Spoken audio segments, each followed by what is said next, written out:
Hello, and welcome to Sim Radio here on the Sisters in Music Network. It's Monday Music Madness, and you're tuned in to Mixing It with Nicki Kris. This is Nicki, and in case you don't know anything about me, I'm a singer-songwriter from Raleigh, North Carolina. My show celebrates women in the music and entertainment industry, providing an avenue for them to showcase their talents. Our motto, Sisters in Music, together we are stronger. My guest today is a classical composer, pianist, lyricist, and producer. She is the director of Music Vision Studios, where she teaches piano, theory, and composition. An MTNA Nationally Certified Teacher with a degree in piano performance, she has released 5 albums of original music and won many accolades for her compositions in various industry competitions.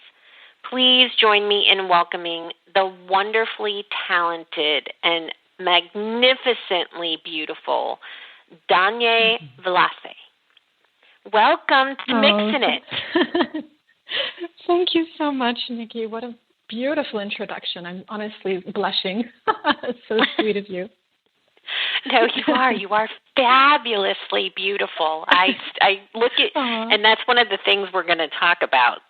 If we have time, is I definitely want to hear some of your beauty regime recommendations because I stare at you post pictures and I'm like, gosh, she's just so beautiful. What is she doing? What can I copy from her? So hopefully we have some time to go into that.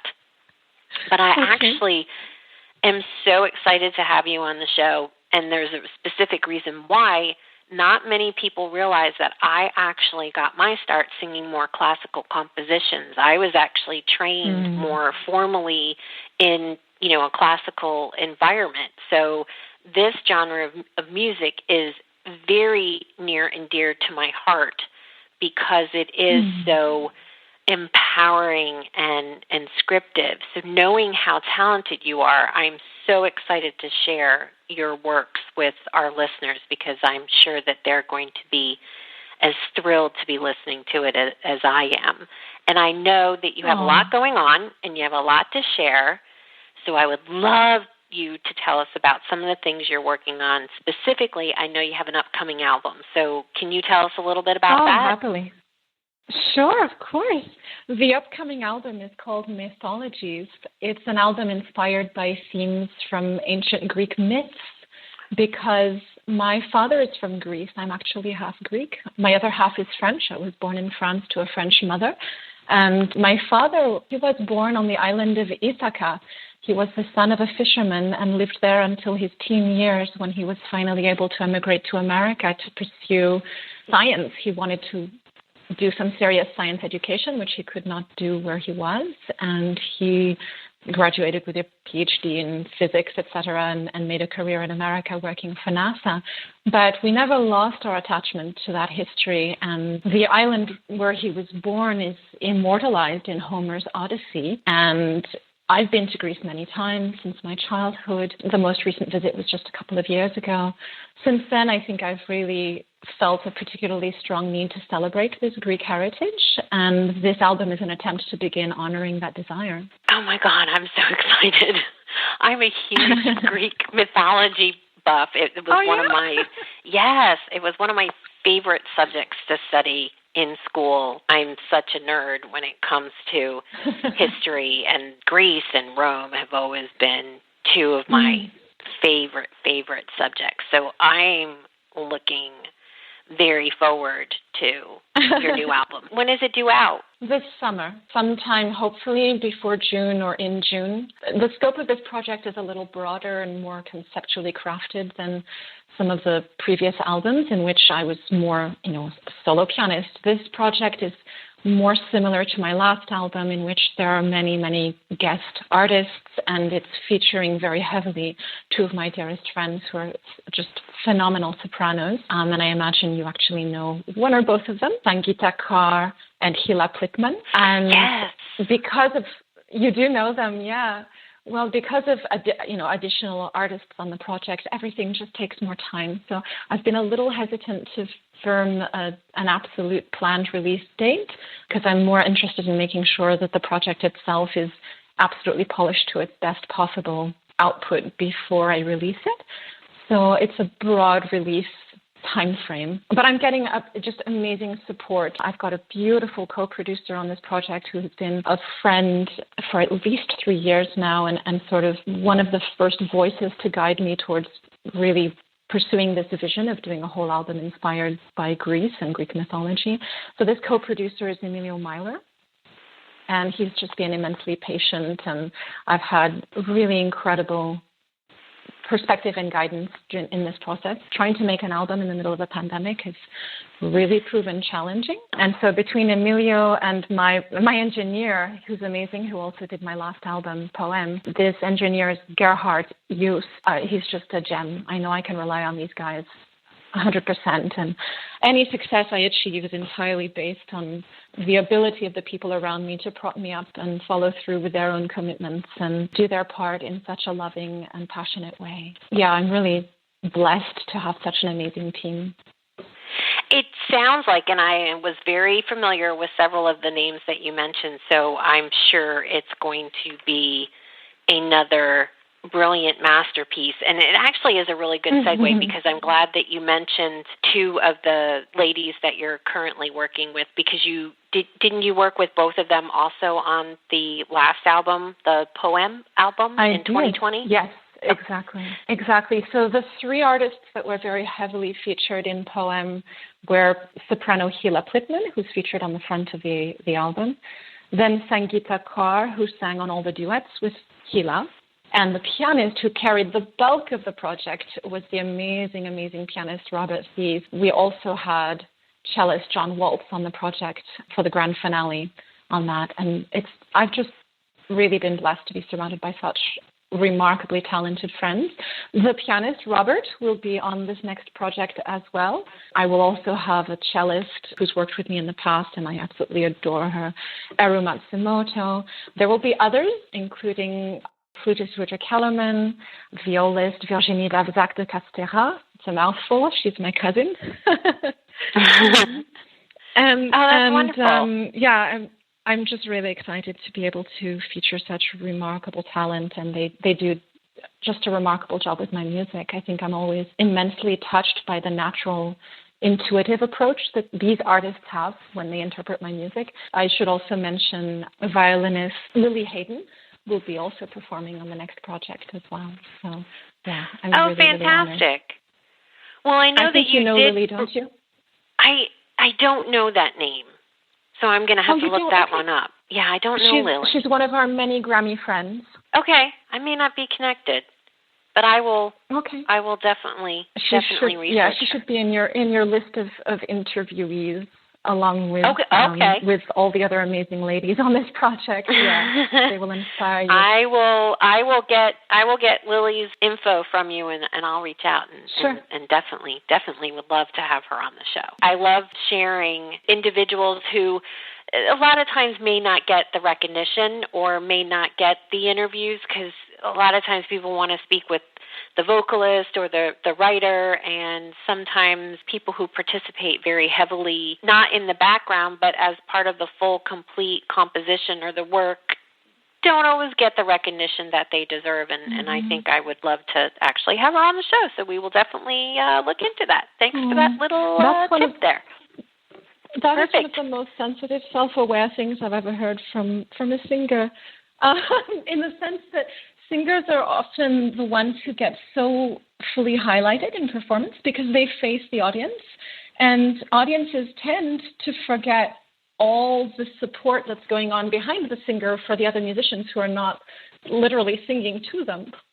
And so I'm really touched by your acknowledgement of, the other musicians who share the stage and who play a huge part. So thank you for that. Absolutely. We would be nothing without the family behind us. Seriously, at least me specifically, because I am a very bad pianist, and I don't. I know I'm really, really bad. Trust me, I'm bad. And I am nothing without the people that I have with me on stage. So it's very important to acknowledge them, because Without them, there isn't any performance, at least from my perspective. So, but thank you for your kind words. I know you brought with you one song that features many of the participants that are going to be on the new album. So could you tell us about, I know I'm going to butcher it, but I'm going to try because now I lost the pronunciation that I had in my head before. But it's the piece from Poem? Yes, it is. Yeah. The opening track from Poem is Le Baiser, which is French. Le Baiser. There we go. Absolutely. Pronounced like someone who has studied language in vocals.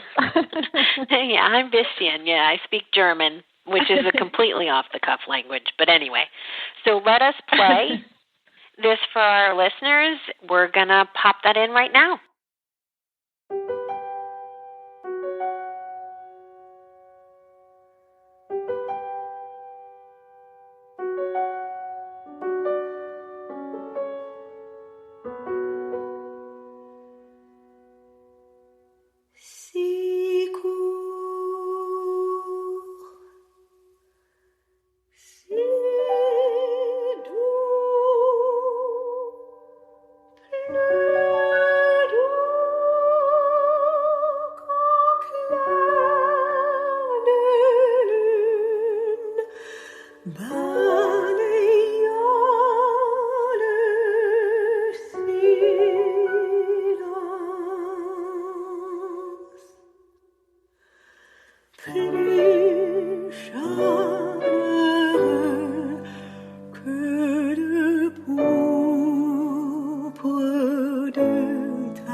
Such a breathtaking piece, and I know this album very well because I know that you shared it with me last year, and I listened to this in full detail, and I am even more excited now for the new album because you have so many of the participants that were on the last one, and I thought the last one was pure brilliance.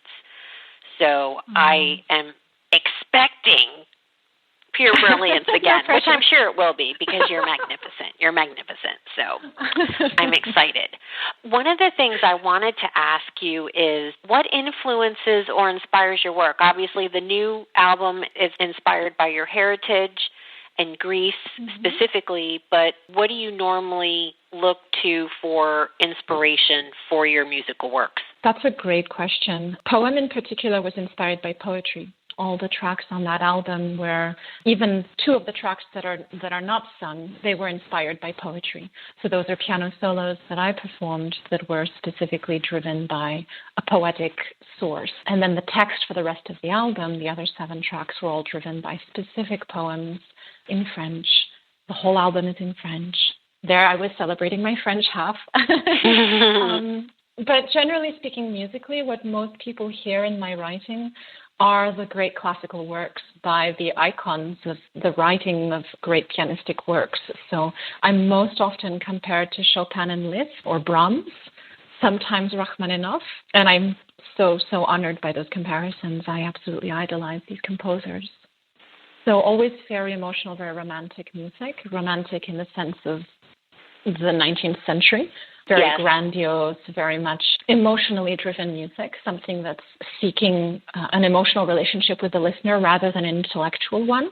So yes, I look to that great repertoire. But, I do listen to pop music. I'm also really touched by some of the high quality, some of the crossover music that I hear. I love film scores, anything by James Horner. So I'm often inspired by other music than my own genre. Anything that combines the perfect balance of emotional depth and simplicity and economy of execution, I can really appreciate. As I mentioned, I adore poetry. I'm also inspired by dance and anything visually beautiful, great landscapes and paintings. So that's kind of a very macroscopic overview. No, it's perfect. One of the things that I find very interesting and one of the reasons why I do my show is I really love listening to what inspires other composers or musicians or songwriters. It's one of the things that actually I love about this show, and getting to know people a little bit better, right, and sharing them out. But it's very important to me as a composer or songwriter myself, because I may get a tip or a little trick from somebody that I'm speaking with that I may not have tried or may not have considered, and potentially could inspire me in the same way that some of the things you use to inspire yourself. So I love your inspirations. Never thought of looking at photos and things like that, so I actually might try that. Yes. You will find lyrics may be inspired by beautiful scenes. Yes, and I love the romantic aspect of your inspirations. I get inspired by romance too. So, do you have any composing tips or tips for a budding songwriter that you might want to share? Don't forget to communicate a story. I think that especially in the classical realm, we tend to get very caught up in the structure of music and developing ideas based on themes that need to evolve with key relationships, and it's very intellectual, and we certainly need to know all those things. But if we cannot reach our listeners emotionally, then honestly, what's the point? Very good advice. One of the things I wanted to ask you, because I know that you have been very active in the music industry and very active in your career, and especially with teaching and performing, and I know you've done some artist in residencies. Obviously, COVID has put a damper on a lot of these activities. How, if any way, did the pandemic affect your professional life? I've been particularly fortunate. I did not completely lose my whole profession. My friends who are exclusively performing artists really suffered this year. I did see a lot of canceled concerts, but I was able to transition to teaching online. So I was able to preserve that. And, for most artists, our identity is really tied into what we do, because we don't remember life prior to music. I began the piano at age 5, and so did all the others that I know who are doing, music seriously. And the fact is, we only know our world through what we do professionally. So this has been an especially challenging year for a lot of people who've had to sort of refashion their identities in the absence of their profession. I think that I was most impacted by the pandemic in the challenges of trying to record this current album. Everything is really delayed by everything taking more time. We needed a microphone to arrive from Europe, and it took 3 months. Basically, 3 months late. We've had a recording studio cancel our booking because they were suddenly really concerned about a spike in cases in early December. We've had to move to a lot of remote recording, which is a first and honestly a revelation. It's feasible. It's totally possible. It's just that you rarely make it work on the first try. That's largely because it's not fair to ask artists to suddenly become engineers. So, there are a lot of Zoom meetings with the engineer and the artists and the producers, just trying to make sure that they all agree on where microphones need to be placed in that studio. And you find out the next day when they gave it a run that, in fact, the microphone really should have been moved another foot further back or hung, a foot higher in the air. And so they try again. And, I've been really, really touched by the patience and willingness of all these artists to record again. Almost everybody had to re-record. there were always some issues with the first run. It's just been a delay for that reason, but we've been able to make it work, and I'm trying not to freak out as I see my last 2 months of project starting to evaporate. I have so much still to do right now. Oh. Yeah. Well, I'm sure that everything's going to sound brilliantly beautiful. With that, let's take a short break here from one of our sponsors, mother-daughter duo, Ruth and Amelia. We'll be right back on Mixing It with Nicki Kris here on Sim Radio. Hey, this is Ruth. And Amelia, and you're listening to Mixing It with Nicki Kris on the Sim Radio Network. Check out our new album, Cocoanda Bay, now on Spotify. Sisters in Music, together we are stronger. And we're back on Mixing It with Nicki Kris on the Sim Radio Network, and my guest, the fantastic Danaë Vlasse. Before we get to talk about your next composition, and I know that you are pressed for time today, so we'll make this one quick, and then I want to talk about Prelude number 1. What challenges do you think you face as a woman in your field? Oh, wow, and we don't have a lot of time. Let's see. I will talk about just my own personal challenges. I'm trying not to speak for all women here, but in general, there are very few female composers. I'm hopeful. I believe that will change in the coming decades. More and more young women are entering the world of composition instead of pursuing the traditional roles as performing musicians or teachers. I personally, as a private piano teacher, sometimes have felt it's just a little struggle to feel society look upon me as a part-time worker just because I'm not teaching 8 hours a day. But people don't realize that running a business is a full-time job, even if you have limited hours spent in person with clients. And so I am fulfilling antiquated assumptions about gender roles because I work from home, whereas my husband works away. But that's something we've chosen that works for us. And in no way am I intending to maintain antiquated views. It's just a situation that makes me really happy. I enjoy being in the quiet of my own home, and this space makes me creative, and so it works for me as a composer. But just thoughts on women's struggle in general. I think that most women can relate to the fact that I think we're judged more harshly than men. I'm not bashing men. I think that a man's professional skill is generally not judged based on his appearance and rarely based on his age, whereas a woman's abilities are subconsciously linked to her appearance and age. There's often an unspoken bias that assumes a woman's intelligence is inversely proportional to her beauty. It's terribly unfair. Thank goodness for women such as Amal Clooney, who proves that incalculable intelligence can be paired with stunning beauty. Another bias is usually based on weight.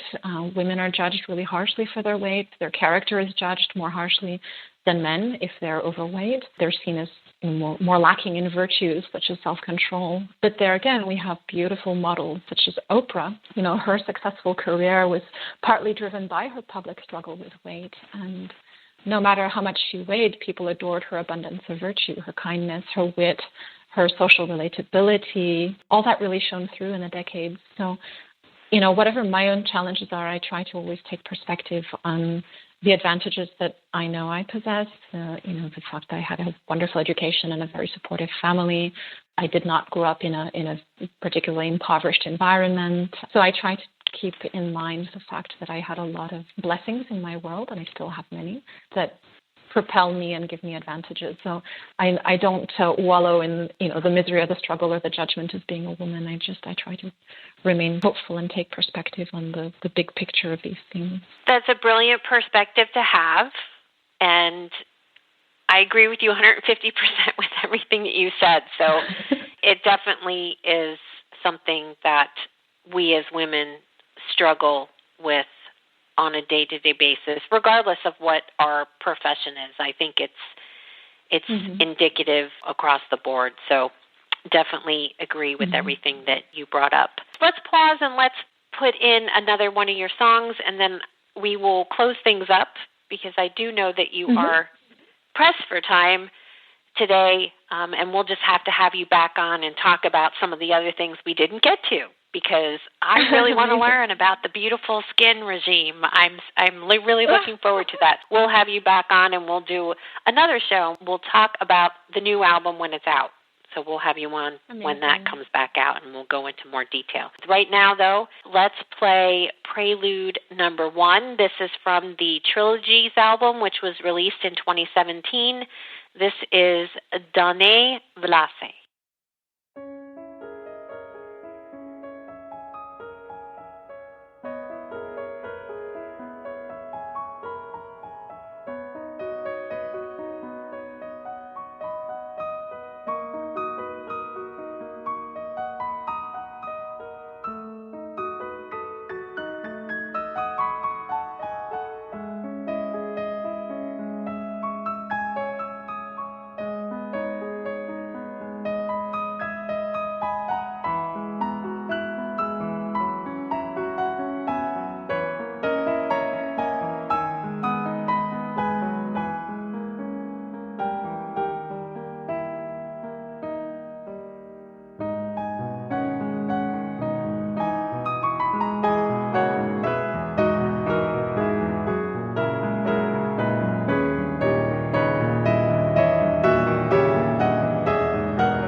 One of my favorites. I actually am very familiar with that composition, so I'm so excited that we get to share it with everyone. Before we leave for today, we're going to share with you another wonderful composition by the truly talented Danaë Vlasse. This is called Nocturne pour Colline from the Solstice album, which was released in 2018. This is a piano duet with the Los Angeles Philharmonic most senior violinist Miśka Lewkowicz.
Is there anything else as we close that you would like to share with our listeners? How about your social media sites? Oh, yes, you can find me on Instagram and Facebook. It's my first and last name. I'm on SoundCloud as well. You can find me on Spotify. All my music is on digital platforms. And no, I'm just really grateful for your listeners. And I think if I had one thing to advise, I was thinking about what you were asking about, talking to young composers or young musicians. And I think that I should quote a woman on this, and that would be Eleanor Roosevelt, who said, and I think I'm paraphrasing, I wouldn't quote her exactly, but she said, "No one can make you feel inferior without your consent." So something to keep in mind. Oh, my God, I love that quote. And you know what? That's so funny because I actually have used that previously myself, that exact quote. Mm-hmm. So, yes, powerful. Spot on. Very, very good advice. So, all right, as we close out our show, Danaë, thank you so, so much for joining me today. We will definitely have you come back on once the album is out and get into a little bit more fun chats with some of your daily beauty regime, because I do know that you have a lot of info for us. But in the meantime, it's been a true pleasure. Thanks, everyone, for tuning in for Mixing It. On behalf of everyone at Sim Radio, this is Nicki Kris. Until next time, keep on mixing it.